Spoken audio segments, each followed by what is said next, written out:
I think there are 5 relationships every man needs to have. The first relationship that a man should have is he needs to have a mentor or a coach. Now, you can either get that organically or you can pay for it. I recommend men, because it's so critical not to be leaning to your own understanding, not to be making decisions simply based on what happens in the 4 corners of your brain. Every man needs a mentor or a coach. It's so valuable to me that we see this. Michael Jordan, he won how many championships? 6. Why? He had the right coach. I don't know who LeBron James coaches. I know Ty Lue. And one year they had Ty Lue. He went to the final. You know what I'm saying? I mean, people talk Jordan and LeBron, but really the difference was between the two of them. I know some will say Jordan is better, but let's be honest. One had the right system with the right leadership and the right coach, right? And I'm saying for men, it's no different in life, bro. Who is your mentor? Who is your coach? Who gives you guidance? There are 2 ways you can go about getting them. You can do it organically. You can walk up to a brother and say, look, I really like your marriage. I like how you treat your wife. I like what you've done with your life. You're an older man. Hey, man, do you mind having lunch with me, you know what I'm saying, once a month, and we just talk life? Or you can do what a lot of us are doing. We're paying for coaching, investing in ourselves to get the guidance and get the wisdom. The second relationship every man needs just friends. Friends he can be real with. Friends that he can say, man, I saw this chick in Publix, man, and her booty was so fat. Bro, real talk, we need that. Because when you suppress it, when you don't talk about it, when you go in isolation mode, isolation is dangerous.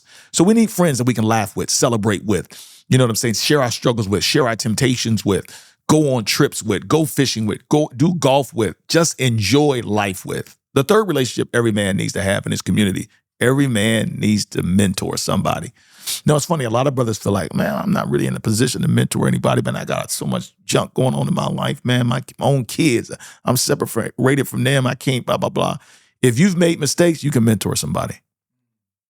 You can pull a young brother aside and say, look, let's do lunch. Let's do breakfast once a month, once a quarter.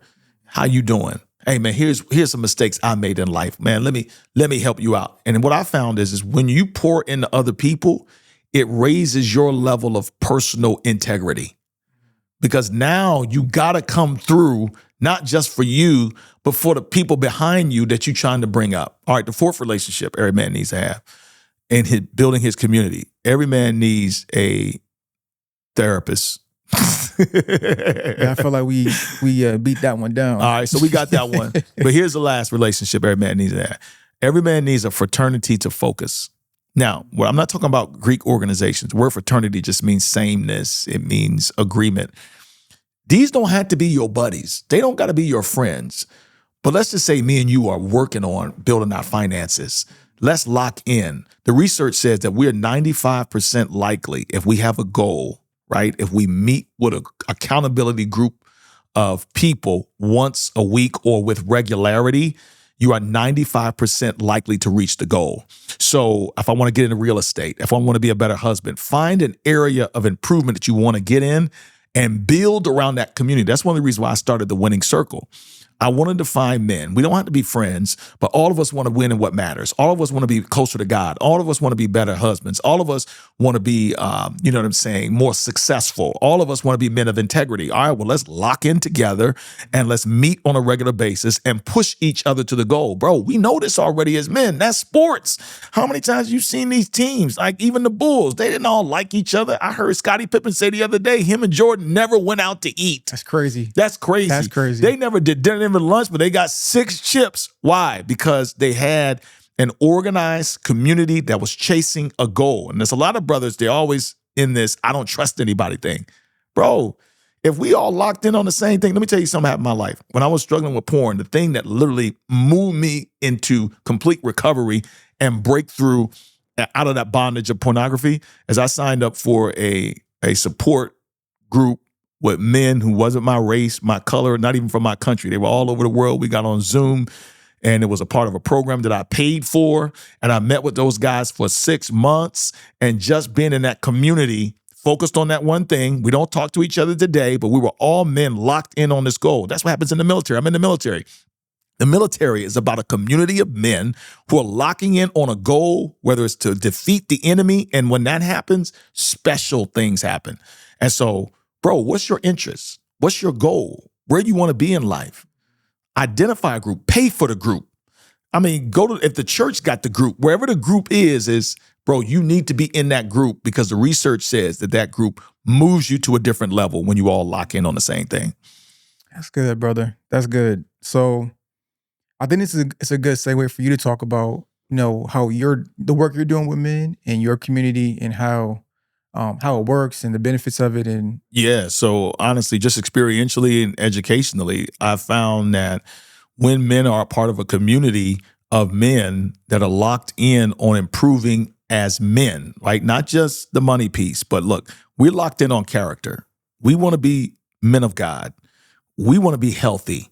We want to be men of integrity, which is the defiance of mediocrity in every area of our life, right? We just not men of integrity because we're honest. We're men of integrity because we don't accept dysfunction and we don't accept slothfulness. And we want to be good family men.